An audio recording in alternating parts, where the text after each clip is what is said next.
ಸಾಧಾರಣ ಯೂಟ್ಯೂಬಲ್ಲಿ ಬೇಕಾಷ್ಟು ವಿಡಿಯೋಗಳನ್ನು ಬೇಕಾಷ್ಟು ಜನ ಹಾಕಿದ್ದಾರೆ. ಗೊತ್ತಿರೋರು ಸರಳ ರೀತಿಯಲ್ಲಿ ಈ ಮೂರನೇ ಕಣ್ಣಿನ ಅಭ್ಯಾಸ ಹೇಗೆ ಮಾಡಬೇಕು ಅಂತ ಓಪನ್ ಆಗಿ ಹೇಳ್ತಾರೆ. ಇನ್ನು ಕೆಲವರು ಅವರೇ ಅಭ್ಯಾಸ ಮಾಡಿರಲ್ಲ, ನಾಲೆಡ್ಜನ್ನು ಗೈನ್ ಮಾಡಿಕೊಂಡು ವಿಡಿಯೋ ಹಾಕ್ಬಿಡ್ತಾರೆ. ಧ್ಯಾನ ಮಾಡಿ 2 ಕಣ್ಣಿನ ಹುಬ್ಬಿನ ಮಧ್ಯದಲ್ಲಿ ಹಾಕ್ತಾರೆ, ನೋಡಿದ್ದೀನಿ ನಾನು. ಓಪನ್ ಆಗುತ್ತೆ ಅಂತ ಹಾಕ್ತಾರೆ, ಖಂಡಿತ ಓಪನ್ ಆಗುತ್ತೆ. ಅದು ಓಪನ್ ಆಗಬಾರ್ದು ಆ ರೀತಿ. ಮೂರನೇ ಕಣ್ಣಿನ ಅರ್ಥವೇ, ಮೂರನೇ ಕಣ್ಣು ಅಂತನ್ನೋದು ಆತ್ಮದ ಪ್ರಚೋದನೆ. ಆತ್ಮ ಅಂತನ್ನೋದು ಪವಿತ್ರ, ಆತ್ಮ ಜೊತೆಗಿರುವ ಕಾನ್ಷಿಯಸ್ಸು.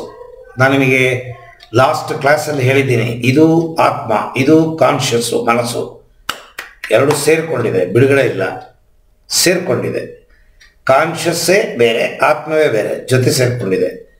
ನಿಮ್ಮ ಚರ್ಮ ಮಾಂಸ ಹೇಗೆ ಸೇರಿಕೊಂಡಿದೆ ಆ ರೀತಿ. ಕಾನ್ಷಿಯಸ್ಸು ಕಲ್ಮಶ. ಯಾಕೆ? ನಾನು ತುಂಬ ಒಳ್ಳೆಯಳು, ಬೆಳಗ್ಗೆ ಎದ್ದು ಸ್ನಾನ ಮಾಡಿ ದೇವ್ರ ಪೂಜೆ ಮಾಡ್ತೀನಿ, ಶ್ಲೋಕಗಳು ಹೇಳ್ತೀನಿ, ಜಪ ಮಾಡ್ತೀನಿ, ಯಾರಿಗೂ ಏನು ಕೆಟ್ಟದ್ದು ಮಾಡೋದಿಲ್ಲ. ಈ ಜನ್ಮದಲ್ಲಿ, ಹಳೆಯ ಜನ್ಮದಲ್ಲಿ ಮಾಡಿದ್ದನ್ನು ಯಾರು ತೀರಿಸೋರು? ಹೊತ್ಕೊಂಡ್ಬಂದಿದ್ದೀವಲ್ಲ ಮೂಟೆ, ಅದು ನಿಮ್ಮ ಮೆಡುಲ ಒಬಲಾಂಗಟ್ಟ ಚಿತ್ತ ಒಳಗಡೆ ಕೂತಿದೆ. ಅದು ಪವಿತ್ರವಾಗಬೇಕು, ಅಂದರೆ ಅದು ಕ್ಲೀನ್ ಆಗಬೇಕು, ಅದು ಖರ್ಚಾಗಬೇಕು. ಹೊತ್ಕೊಂಡ್ಬಂದಿರೋದನ್ನು ಕಳಿಬೇಕು ನೀವು. ಅದು ಕಳಿಯುವ ತನಕ, ಖರ್ಚಾಗೋ ತನಕ ಮೂರನೇ ಕಣ್ಣು ಓಪನ್ ಆಗಂಗಿಲ್ಲ. ಅದಕ್ಕೆ ಭಗವಂತ ಯಾರಿಗೂ ಮೂರನೇ ಕಣ್ಣನ್ನು ತಾನಾಗೆ ಪ್ರಚೋದನೆ ಆಗಂಗೆ ಮಾಡಿಲ್ಲ. ಸಾಧನೆ ಮಾಡಿ ಮೂರನೇ ಕಣ್ಣನ್ನು ಓಪನ್ ಮಾಡ್ಬೋದು. ಈಗ ನಾನು ಹೇಳಿದಂಗೆ ಮನಸ್ಸನ್ನು ಪವಿತ್ರ ಮಾಡಿದ ಮೇಲೆ ಅದು ಓಪನ್ ಆಗಬೇಕು. ಮನಸ್ಸನ್ನು ಹೇಗೆ ಪವಿತ್ರ ಮಾಡೋದು? ಇಲ್ಲಿ 2 ಪ್ರಾಬ್ಲಮ್ ಇದೆ. ಒಂದು, ಮೂರನೇ ಕಣ್ಣು ಕ್ಯಾಲ್ಸಿಫೈ ಆಗಿರುತ್ತೆ, ಅದಕ್ಕೆ ಅದು ಕೆಲಸ ಮಾಡೋದಿಲ್ಲ. ಆಧ್ಯಾತ್ಮಕ್ಕೆ ಸಂಬಂಧಪಟ್ಟಿದೆ. ಆ ಕ್ಯಾಲ್ಸಿಫಿಕೇಶನ್ ತೆಗಿಬೇಕು. ಅದು ತೆಗೆಯೋದ್ರ ಮೊದಲು ನಿಮ್ಮ ಮನಸ್ಸು ಪವಿತ್ರವಾಗಬೇಕು. ಕಾಮ, ಕ್ರೋಧ, ಲೋಭ, ಮೋಹ, ಮದ, ಮಾತ್ಸರ್ಯ, ತಪ್ಪು ತಪ್ಪು ಆಲೋಚನೆಗಳು, ನಕಾರಾತ್ಮಕ ಆಲೋಚನೆಗಳು ಬರಬಾರದು. ಯಾವಾಗಲೂ ನಿಮ್ಮ ಮನಸ್ಸಲ್ಲಿ ಪವಿತ್ರತೆ. ಪವಿತ್ರವೇ ಭಗವಂತ. ಭಗವಂತ ಯಾರು ಅಂದರೆ ಪವಿತ್ರತೆ.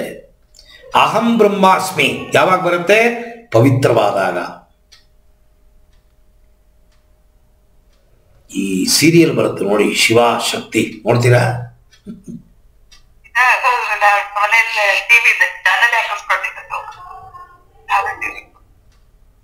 ಶಿವನಿಗೆ ಕೋಪ ಬಂದ್ಬಿಡುತ್ತೆ. ನನ್ನ ಹೆಂಡತಿ ದಕ್ಷ ಮಾಡದ ಯಜ್ಞದಲ್ಲಿ ಹೋಗಿ ಸ್ವಯಂ ತನ್ನ ಆತ್ಮವನ್ನು ಬಿಡುಗಡೆ ಮಾಡಿಬಿಡ್ತಾಳೆ, ಸತ್ತೋಗ್ಬಿಡ್ತಾಳೆ. ಜೀವ ಯಾವಾಗ ತೆಗೆಸ್ಕೊಂಡ್ಬಿಡ್ತಾಳೆ, ಇವನಿಗೆ ಕೋಪ ಬಂದ್ಬಿಡುತ್ತೆ. ಇವ ಮಾಡೋ ಕೆಲಸನ ಬಿಟ್ಬಿಟ್ಟು ಶಿವ ಮಾಡೋದಿಲ್ಲ. ಇಡೀ ಲೋಕವೇ ಅವನ ಕಂಟ್ರೋಲ್ ಇದೆ, ಅವನೇ ಬ್ರಹ್ಮ, ಈಶ್ವರ, ಮಾಡಲ್ಲ. ಜೊತೆ ಇದ್ದವರೆಲ್ಲ ವಹಿಸ್ಬಿಡ್ತಾವ. ಅಪ್ಪ ತಗೋ, ವಿಷ್ಟಪ್ಪ ತಗೊಳ್ಳೋ, ತಗೋ ಬ್ರಹ್ಮ ತಗೋ, ನನ್ನ ಪವರೆಲ್ಲ ನೀವಿಬ್ಬರು ತಗೊಂಡು ಮಾಡಿ, ನನ್ನ ಬಿಟ್ಬಿಡಿ. ಏಕಾಂತದಲ್ಲಿ ನಾನು ಯಾವಾಗಲೂ ಧ್ಯಾನ ಮಾಡ್ಕೊಂಡು ಕೂತಿರ್ತೀನಿ. ನನಗೆ ಈ ಲೋಕದ ವಿಚಾರವೇ ಬೇಡ, ನನಗೆ ಯಾವಾಗ ಸಖಿ ಇಲ್ಲ, ನನಗೆ ಬೇಕಾಗಿಲ್ಲ ಏನು. ಹಂಗೆ ಬಿಟ್ಟು ಧ್ಯಾನ ಕೂತ್ಬಿಡ್ತಾನೆ. ಸರಿಯೇ, ಕರ್ಮ ಮಾಡದೆ ಇರ್ಬೋದೇ? ಅದೇ ಶಿವನ್ ಬಾಯಲ್ಲೇ ಬರುತ್ತೆ.